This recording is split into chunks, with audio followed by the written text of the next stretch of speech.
So mapagpala nga po mga kalingap. Shoutout po sa lahat mga kalingap, sa lahat ating mga viewers at sa lahat ating mga manonood. Yan, mapagpala nga po. Sakto mga kalingap, kasama ko po sila Kalingap Tata, Kalingap Ian, si Juan TV Vlogs, Kalingap Lolo at si Kuya Ruben po. Andyan po. So ngayon po mga kalingap, parang napansin ko po si Kalingap Tata medyo parang malalim ang iniisip. Tanungin po natin siya kung kumusta yung karamdam na si Nanay Josie po ay nakalabas na, at tanungin po natin siya kung ano yung mga naranasan niya, ano yung mga experience niya na sa pagbabantay sa ospital, at kung anong yung mga experience sa loob at sa nangyari. Kalingap Tata, sakto dito ka, at dito yung mga kuha natin, mga sama natin kay Voice. At napansin ko kanina Kalingap Tata, abang nasa biyahe tayo, parang malalim yung iniisip mo. At siguro sa ano lang siguro yung pagod. Pwede ba kitang matanong about kay Nanay Josie? Una po, magandang hapon po, magandang gabi, magandang tanghali po sa mga viewers po ng Starax. Kumusta po kayo sa ating mga OFW, minamalong OFW na palaging nandyan, palaging patuloy na sumusuporta sa ating mga vlog. Siyempre, maraming salamat din sa patuloy na suporta sa ating Kalingap sa panguna po ni Kuya Bal Santos Utupang ating. Yun. Kalingap Ta, kumusta ka na? Okay lang bro. At ano pa rin. kumusta nga pala si Nanay Josie? Okay pa rin. Si Nanay Josie po ay okay na po. Okay, thank you Lord. At salamat po sa inyong dasal at suporta po. balita ko, malaki daw yung naging bill ng ospital. Oo, umabot ko ng 170k. 170,000. Ay grabe, ano? Malaki po pala, ano? Kasi ano siya eh. Nasa private kasi siya, private. Ganun ba? At pwede ba akong kwentuhan ta kung ano yung mga naging experience mo sa loob ng ospital? Ano yung mga naging karanasan mo doon? Pwede ba akong kwentuhan kung ano yung mga naging karanasan mo sa loob ng ospital nung ilang araw mo nakasama si Nanay Josie? Siyempre yung ano natin, yung panahon at oras natin ng ospital na lagi nating dinadalaw si Nanay Josie. Talagang andyan tayo para sa kanya, hindi natin siya pinabayaan lalo po sa mga kailangan niya dun sa ospital. At siyempre yung hindi ko makakalimutan na yung lagi siyang nagtatanong sa akin, bakit andito ako?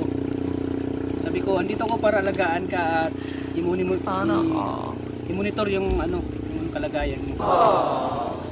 At siyempre dahil parte ka na ng buhay ko, dahil may marami tayong pinagsamahan na.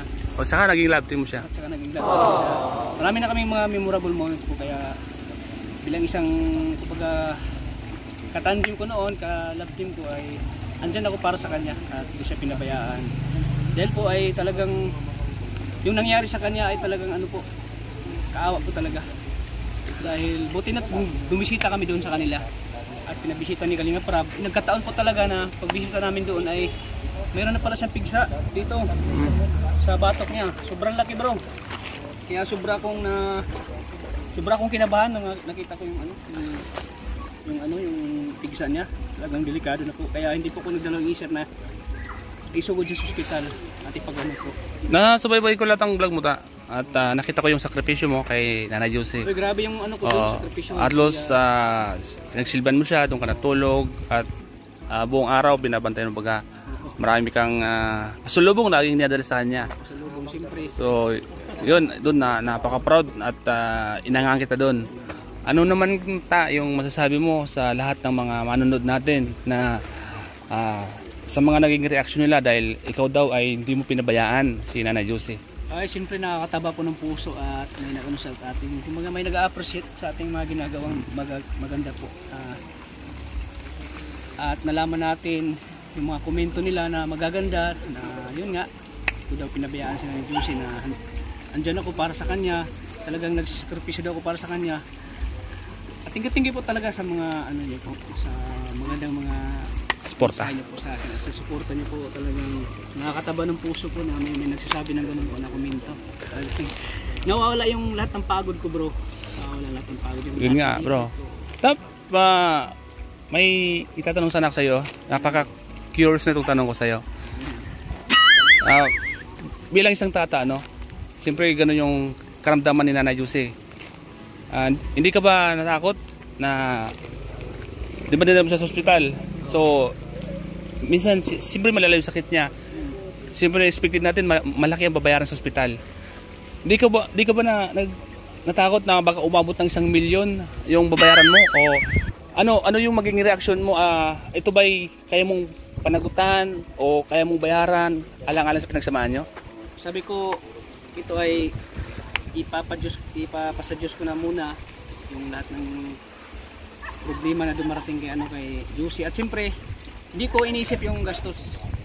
Mas iniisip ko yung kapakanan niya na gumaling siya.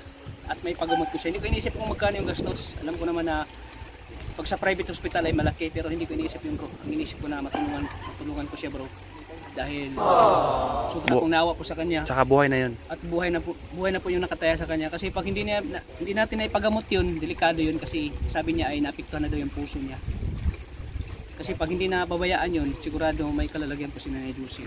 Butik na talaga at hospital po namin. Siyempre, papasalamat ako sa Panginoon na nandiyan yung Panginoon na gumagabay sa amin. Talagang hindi ko makapaniwala. Hindi ako makapaniwala. At siyempre sa mga tumutulong, nag-abot po ng tulong at inalalayan po tayo sa mga gastusin.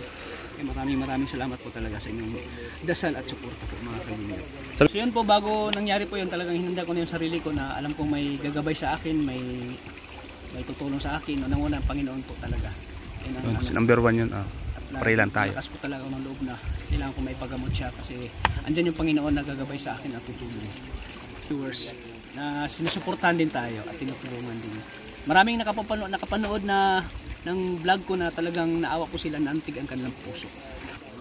Dahil alam kong andyan sila Kalingap Rab, sila Kuya Bal Santos, Tubang, Ate Edna. Alam ko andyan sila at di na ako pinabayaan.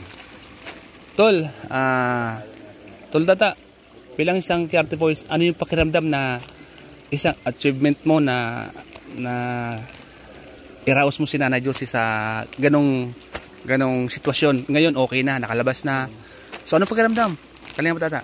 Ay, sobrang saya ko po talaga. Hindi ko maano yung nararamdaman kong saya. Talagang achievement baga. At daming nakapanood talaga. Daming natutuwa at daming humahanga. Naging berte sa sitwasyon na to. Naging ano pa ako kay Kuya July. Naging lamang ka ng mga reaktor. Naging topic pa ako doon sa talagang sabi ko na ano yun, achievement ko sa taon na 2024. At ano yung mga may payo mo sa lahat ng manonood natin? Sa lahat ng manonood po, maraming salamat po talaga. Hindi dahil sa inyo, hindi po magagawa yan. Dahil po sa inyong suporta. Tulong niyo po sa akin. Doon sa mga sponsors po na nag-abot po ng tulong, maraming salamat. Number 1, pasalamatan natin yun. Salamat. Kasi isa sila sa mga nakatulong. Naging instrumento na maging maayos si Nanay Juicy. Ngayon po ay nakapagpapahinga na po si Nanay Juicy, nasa bahay na po nila. Meron ka bang comment or pagpapasalamat at ano yun Unang-unang papasalamat ako sa Panginoon. Andyan siya gumagabay sa akin. At pangalawa po kay Kalingap Rab, kay Kuya Bal Santos Matubang at siyempre sa mga viewers natin. Sa mga silent viewers, sa mga sponsors na tumulong din sa akin na kaya pagamot si Nanay Juicy. Yun nga ay talagang successful po yung operation niya. Talagang unti-unti na pong gumagaling si Nanay Juicy. So ngayon may nasa bahay na siya nakapagpapahinga na po siya. So thank you po talaga sa inyo mga Kalingap. Saan ka ba umugot ng lakas O bakit mo nagagawa lahat to? O bakit mo kahit maraming minsan may mga basher, minsan may mga pagsubok, pero linalagpasan mo, saan ka umugot ng lakas Siyempre, unang-una po ay talagang ang lahat po ay hinugutan ko na lakas. Siyempre yung pamilya ko. Una po yung nanay ko na may sakit po talaga. Ako lang yung na-inspire po sa mga ginagawa ko. Siyempre yung anak ko din na talagang isa din na papa-inspire po sa akin na kung bakit ko nagagawa ang lahat ng mga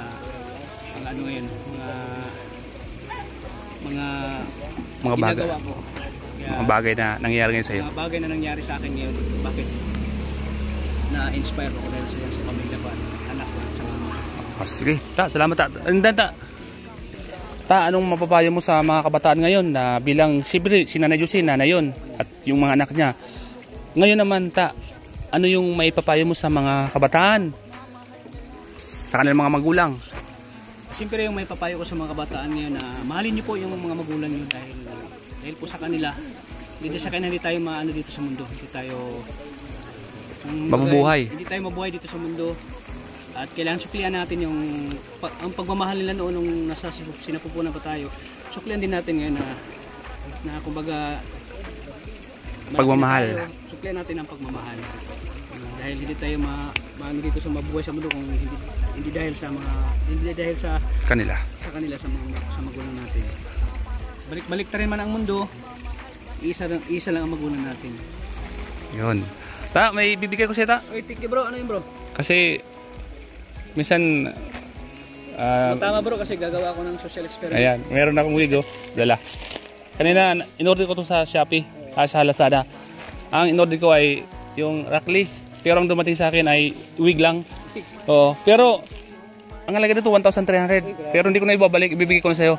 Pero maliban dyan, meron pa akong mga wig doon sa bahay. Galing kami kay Master Worm. Ay, thank you Yun, Mr. Worm. bibigyan kita ng wig. Andun pa sa bahay. May gamit ko po sa social experiment po ako sa Facebook. Oh, yan. Abangan niyo po yung Meron doon. Sabog Meron pa doon mga wig. sabog ni Kalingap Tata. Na-inspire kasi kay Juan TV. Kaya nga yan si One TV, oh. Na-inspire ako sa kanya. Kaya gagawin ko din yung po ginagawa ni Juan TV Vlogs. Social po. Yan. Salamat, bro, ah. Pinaunlakan mo ako sa Bro, salamat din bro. oras na to, sa interview mo kay Nanay Jose. At salamat sa lahat ng manonood mo at sa mga viewers mo. Suportahan po natin mga Kalingap Tata. And siyempre ang aking channel, Starax TV. Andyan si One TV Vlogs at si Kuya Robin. So maraming salamat po mga Kalingap. Ang huling mensahe ko po sa mga kabataan, sana huwag kayong mawalan ng pag-asa. Tuloy niyo yung pangarap nyo. Dahil lahat ng pangarap po ay may katuparan. Yun. Thank you po. Thank you, Lord. Una. Sige po, Siyempre, maraming salamat po. God bless po sa At atin. huwag niyo pong kalimutang mga Kalingap, i-subscribe ang founder ng Kalingap, Kuya Val Santos Pantubang, at Edna Vlogs, Kalingap Rab, at ang buong K-Boys, Karte Boys. Siyempre po lahat ng viewers, pinapasalamatan po natin. At shoutout po kay Master Worm, siyempre. At yan ako Ron Mix Vlog, Ma'am Lily Jorio, Ma'am Julie Thompson, at sa lahat po ng mga group, Jumcar 18. Ayan, salamat po at sa lahat ng viewers na manood po natin. Thank you po. Nandito po si Kalingap Pululo, Kalingap Pia, at si Quenel. Yan po. Happy New Year po.